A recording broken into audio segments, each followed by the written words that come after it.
My name is Anna, and this is the story of how I came to be the person I am today. I guess it all started with the family I was born into.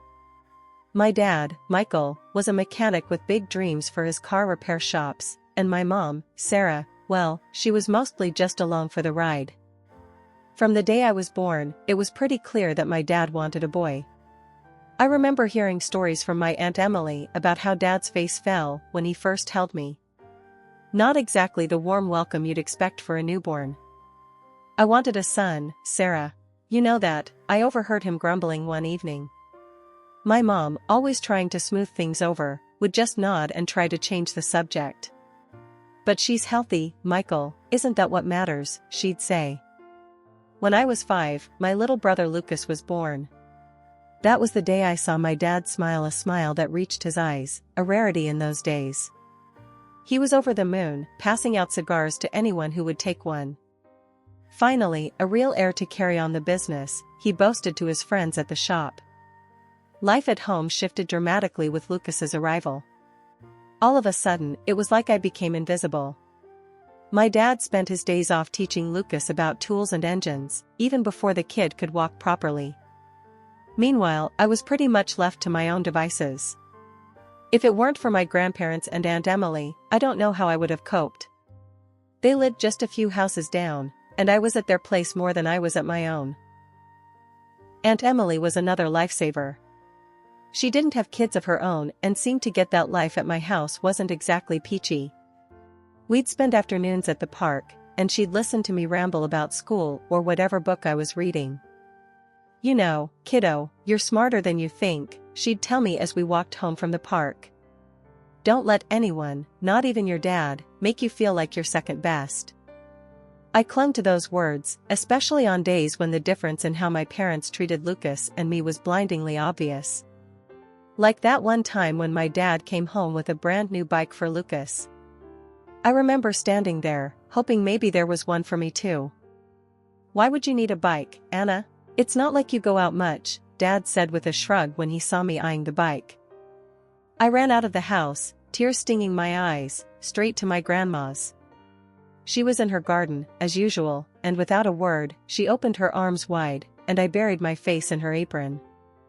Let them talk, Anna. You're going to outshine them all one day, you'll see, she whispered as she stroked my hair. One chilly morning in October, right after my 10th birthday, my grandparents decided to surprise me with something special, a cell phone. It wasn't anything fancy, just one of those basic models that could make calls and send texts, but to me, it might as well have been a diamond. We were in their cozy kitchen, the smell of freshly baked cinnamon rolls still lingering in the air. Grandma handed me a small, wrapped box with a mischievous twinkle in her eye. Go on then, Anna, open it up. It's high time you had one of these. As I tore off the wrapping paper and saw what it was, my eyes must have been as big as saucers. Really? For me? I squeaked, hardly believing it. Of course, for you. Grandpa chuckled, his voice booming warmly. Every young lady needs to stay connected these days. I spent the next few hours fiddling with the phone, setting it up with Grandma's help, and saving their numbers as my first contacts. But my excitement was short-lived. The next day, I made the mistake of taking my new phone home. I was in the living room, showing it off to Aunt Emily, who had dropped by, when Dad walked in from work. What's that you've got there? His tone was more curious than kind, his eyebrows knitting together as he peered at the phone in my hands. It's my new phone. Grandma and Grandpa gave it to me, I said, a bit too eagerly. Dad's face hardened in an instant, and he reached out, snatching the phone from my grasp. This is too much for a kid your age. Lucas needs this more than you do. But, I started to protest, but Aunt Emily put a hand on my shoulder, giving it a gentle squeeze, a silent signal not to argue. Lucas, who had been playing with his toy cars on the floor, looked up, clueless but interested in the sudden tension. Dad wasted no time, he shoved the phone into Lucas's hands. Here, son, you can have this. Learn to take good care of it. I felt a surge of anger and injustice boiling inside me, but before I could say another word, Aunt Emily steered me out of the room. Let's go for a walk, Anna. Cool down a bit, huh? Outside, Aunt Emily let out a long sigh. Your dad can be a real jerk sometimes, you know? But we've got your back. I don't get it, Emily. Why does he always do this? Why am I always the one who has to give up everything? My voice cracked, the hurt too raw to hide. Aunt Emily stopped walking and turned to face me, her expression serious. Listen, kid, life's not fair, especially not in your house. But remember, you're not alone. Let me talk to your grandparents. We'll sort this out.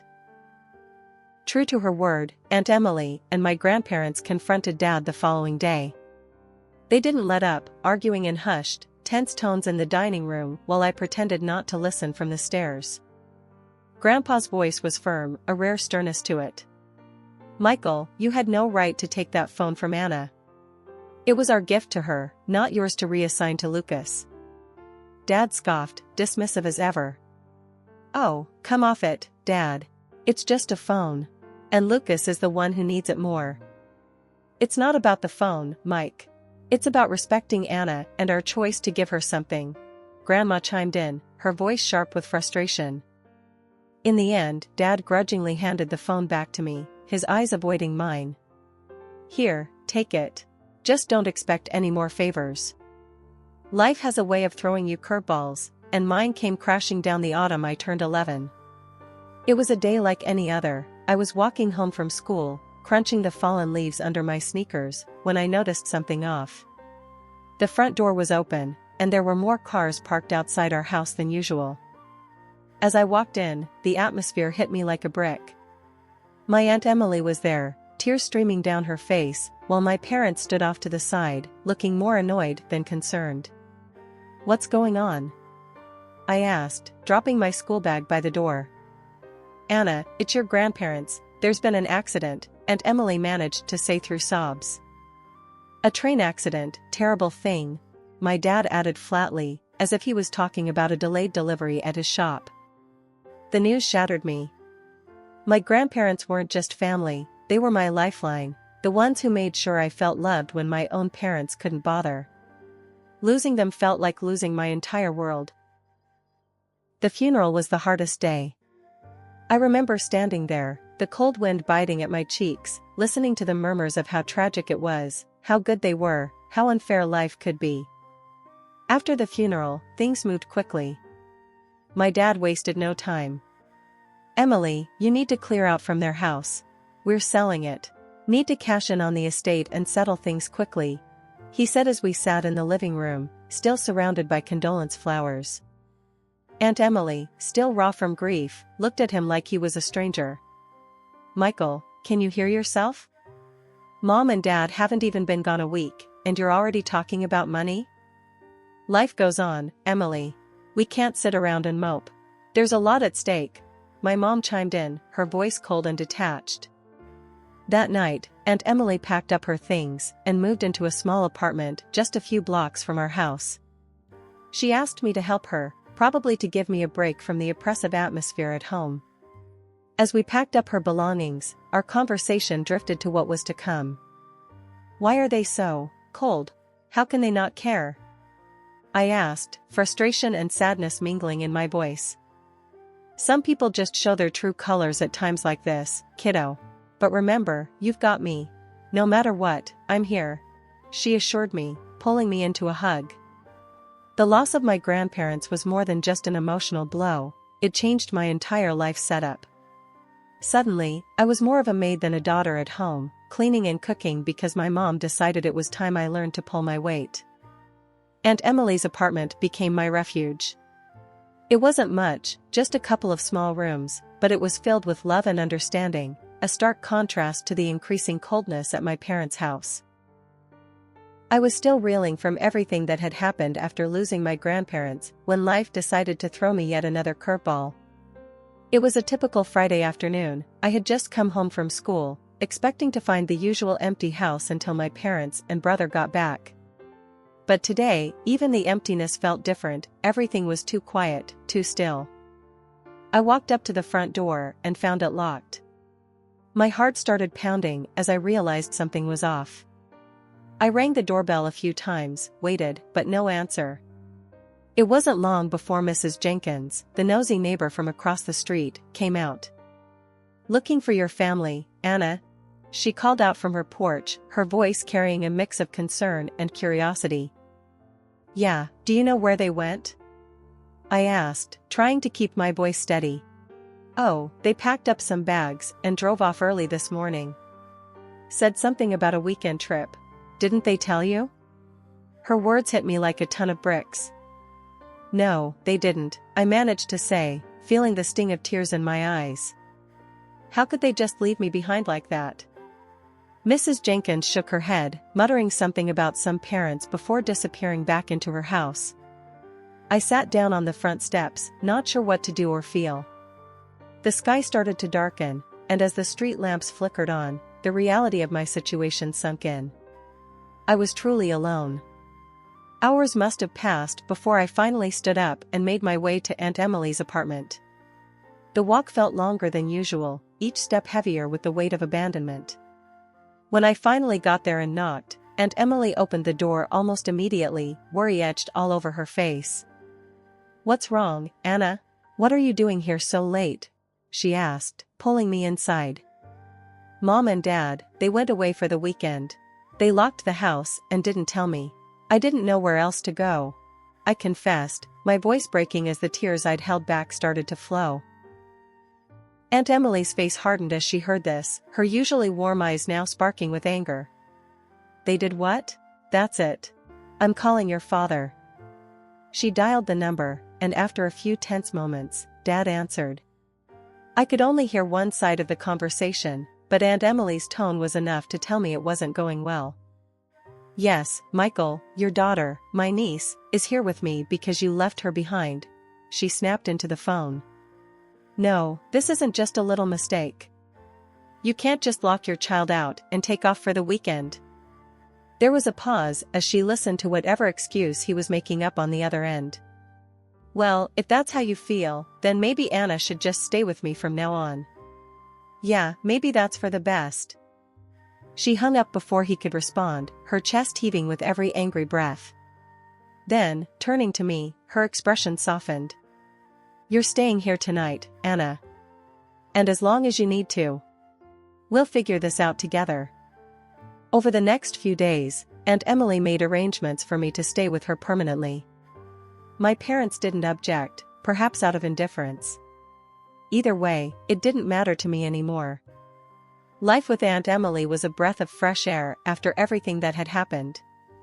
Even though her apartment was small and our budget tighter than ever, it felt like a mansion compared to the emotional prison of my parents' house. One Saturday morning, we sat at the tiny kitchen table, planning our budget with more precision than a military operation. Aunt Emily had always been resourceful, and now she passed on those skills to me. We clipped coupons, planned our meals around grocery sales, and even started a small herb garden on the windowsill to save money on spices. "So, we've got $20 left for the month. Think we can splurge on a little ice cream?" Aunt Emily asked, her eyes twinkling with mischief. I laughed, shaking my head. "Only if it's on sale. Remember, we're the queens of bargains now." That light-hearted moment underscored our new reality. We were in this together, come what may. School became another arena where I had to adjust. At first, I was the girl whose family drama was whispered about in the corridors. But I held my head high, focusing on my studies and finding solace in books and learning. Mrs. Carter, my English teacher, noticed my diligence. One day after class, she called me over. "Anna, I've seen you pushing yourself hard this year. Ever thought of joining the debate team?" I hesitated, unsure.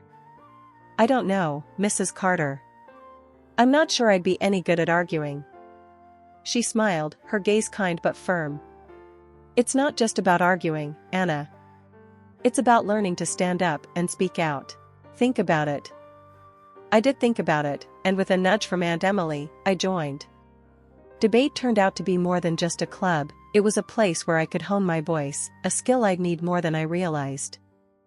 Aunt Emily was my biggest cheerleader. "You're going to knock them dead at the competition. she'd say every time I left for a debate meet, her pride evident even though she tried to play it cool. Life wasn't just about surviving anymore, it was about thriving, about building something new from the ashes of my old life. Aunt Emily and I became a team, both of us working part-time jobs to keep afloat. She found work at a local library while I took a weekend job at a coffee shop. One evening, as we counted our month's earnings and updated our budget ledger, Aunt Emily put down her pen and looked at me seriously. "Anna, I think it's time you think about college.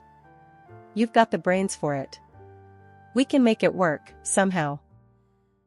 From that day on, our plans included college. We researched scholarships late into the night, crafted essays, and filled out applications with painstaking care. Each acceptance letter was a victory, every scholarship a triumph, not just for me, but for us both. College was a whirlwind. I hit the books hard, fueled by every memory of being underestimated back home. Living on campus was different from anything I'd experienced, but I adapted quickly, driven by a mix of excitement and the pressure to prove myself. My roommate, Jess, became one of my closest friends. She was studying business, and we'd often sit up late into the night, swapping study tips and planning our futures. "You ever think about what you'll do after this, Anna?" Jess asked one evening, her book sprawled across our tiny dorm room floor. "I'm going all the way," I replied without hesitation. "Law school. I want to make a difference, you know? Really change things." I thrived on it, pushing myself to be better every day. The long hours and endless reading were exhausting, but every time I wanted to quit, I'd think of Aunt Emily and her belief in me, and that would be enough to keep me going. During my final year, one of my professors, Professor Carter, called me into his office. He was a stern man, known for his tough grading, but he respected hard work. "Anna, your thesis on family law was exceptional. Have you thought about where you might want to work after graduation?" he asked, peering at me over his glasses. "I've been looking at several firms, sir. I want somewhere I can really get into family law, maybe even start a specialty in it," I said, trying to sound as confident as I felt. "Well, I have a recommendation for you. A firm downtown is looking for bright, new talent. I can put in a good word," he offered, his tone suggesting it wasn't an offer he made lightly. "Thank you, Professor Carter. I'd appreciate that very much," I replied, a mix of gratitude and excitement swirling in my chest. I landed the job at the firm right after graduation. It was a prestigious place, the kind where you either sank or swam. I chose to swim. Days turned into nights as I worked on case after case, earning a reputation as a meticulous and fierce advocate. It was at a networking event hosted by the firm where I met Michael, a businessman with a keen interest in the intersections of law and commerce. Our first conversation was about a case I was working on, but it quickly turned personal. 2 years later, we got married in a small ceremony. Aunt Emily was there, tears of joy streaming down her face as she watched me say my vows. "You did it, Anna. You really did," she whispered as she hugged me tight. With Michael's support, I took the biggest leap of my career. I opened my own law firm. It was terrifying and exhilarating all at once, but I was ready for the challenge. We moved to another state where the market was ripe for a new firm, especially one led by a woman with a fresh perspective. Our firm quickly made a name for itself, and as my professional life flourished, so did my personal life. Michael and I welcomed a son, a joyous addition to our family. Life was full, busy, and deeply satisfying. My law firm's success was more than I could have hoped for, and with each successful case, my reputation grew. This caught the attention of local media, and soon, I was invited to speak on TV about domestic violence. The interview went well, sparking discussions across various social platforms. I received an invitation from the governor's office. I was to be recognized for my contributions to child welfare and family law. As I gave my acceptance speech, thanking those who supported me, I saw Aunt Emily wiping away tears. It was a moment of validation for all the hardships we'd endured together. One day, After a particularly long day at the office, I was walking through the parking lot towards my car when I noticed two elderly people looking around uncertainly. As I approached, wondering if they needed help, the recognition hit me hard. They were my parents, who had walked out of my life 20 years ago. "Can I help you?" I asked, my voice cool, masking the surprise and rising unease. "Oh, Anna, it's you. We saw you on TV, we knew it was you immediately. We've missed you so much and are so proud of all you've accomplished," my mom said, her voice trembling with emotion. "We wanted to reconnect, to be a family again," my dad added, his eyes searching mine for any sign of warmth. I took a moment to gather my thoughts before responding. "My family consists of my aunt, my husband, and my son. You chose to lead that family a long time ago. But instead of understanding, they became more insistent. Anna, you're our daughter. We need your help now. Your brother left us, and our business is failing. We have debts, no savings, and we're about to lose our house," my dad explained, his voice desperate. They even hinted at taking legal action if I refused to help, arguing that as their daughter, it was my duty. I couldn't help but laugh, though it was more from disbelief than amusement. "Really? You think you can intimidate a lawyer into helping you? You might want to think twice about that," I said sharply. Seeing that their threats were getting them nowhere, they shifted tactics, playing on my emotions. "Think about it, Anna. We're your parents. How can you turn us away?" "I remember very clearly," I replied, my voice steady and firm, "how you threw out Aunt Emily and left me behind like I was nothing." Realizing they were getting nowhere, they finally backed down. I handed them some money for their trip back, more out of pity than any sense of duty. "This is all I can do for you.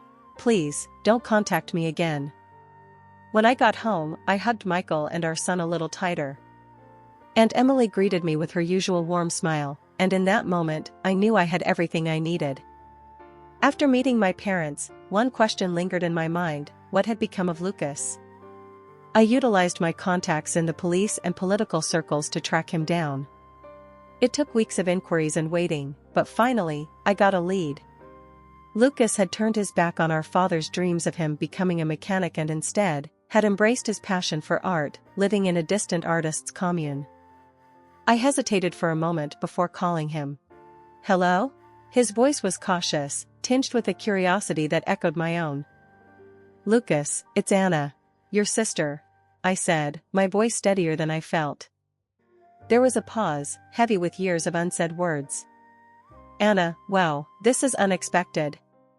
I know it's been a long time. I found out where you were. I hope it's okay that I called." Yeah, of course," he replied, the initial shock giving way to a more relaxed tone. "How did you find me?" I asked around. I needed to know you were okay," I admitted. The conversation began awkwardly, with each of us tentatively probing the years we'd missed in each other's lives. We agreed to meet at a small cafe halfway between our homes, a neutral ground to rediscover the sibling relationship we'd lost. Sitting across from Lucas a few days later, the initial awkwardness was palpable. "So, you're an artist now?" I ventured, eager to bridge the gap. Lucas smiled, a genuine, proud smile. "Yeah, I am. It's been a tough ride, but I wouldn't change it for anything." He pulled out his phone and scrolled through photos of vibrant paintings, each a burst of color and emotion. "I'm hoping to make a real go of it." His work was impressive, and I felt a surge of pride. "They're beautiful, Lucas. You've really found your calling." He shrugged modestly. "I'm trying. Dad, he never understood. He wanted me in the shop, but that life was never for me." We talked for hours, gradually easing into a comfortable camaraderie, reconnecting not just as siblings, but as adults who had navigated their own trials. "I could introduce you to some people in the art world," I offered, eager to help him pave his way to success. Lucas shook his head, a determined glint in his eye. "Thanks, Anna, but I need to do this on my own. I want to prove to myself, and maybe a bit to Dad, that I can make it without any handouts." His words echoed my own journey, and I couldn't help but respect his decision. "I understand. Just know I'm here, okay?" Whatever you need. As we parted ways, Lucas handed me one of his smaller paintings, a beautiful landscape bathed in sunset hues. For you, to remember today. Driving home, I placed the painting on the passenger seat, a smile playing on my lips. Lucas and I were more alike than I'd realized. We were both determined to forge our own destinies, independent yet connected by our shared resilience.